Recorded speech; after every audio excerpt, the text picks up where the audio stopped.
Trying to keep up with all of the Dodge Challenger variants will have smoke coming out of your ears. Yet here's another, and much like the limited run SRT Demon, this one is engineered for the drag strip.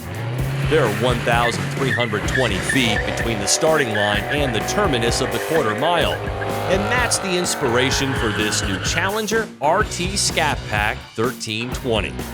Using the big 485 horsepower 392 Hemi with a dose of trickle-down goodies from the Demon, the 1320 is a street-to-strip drag car that can go from grocery getter to trophy winner with minimal prep and upkeep.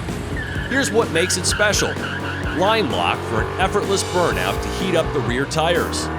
Torque reserve, in conjunction with trans brake and launch control, provides maximum power delivery while holding the car stationary and controlling tire slip on takeoff.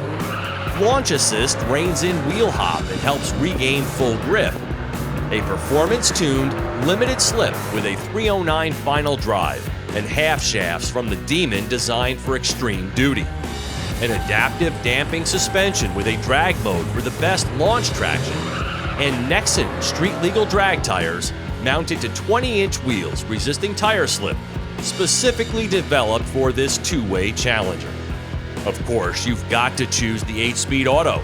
There's no manual here, and Brembo brakes help shut it all down. If you want more than just the driver's seat, a weight-saving measure, a mere $2 buys you the rest of the passenger placements. As compared to the regular Scat Pack, the 1320 shaves 0.3 of a second off the quarter mile time to 11.7 seconds at 115 miles per hour and reduces the 0 to 60 time to 3.8 seconds.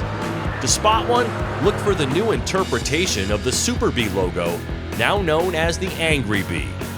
$46,000 is the total MSRP, with orders starting later this year and deliveries beginning early in 2019. For TestDriveNow.com, I'm Steve Hammis.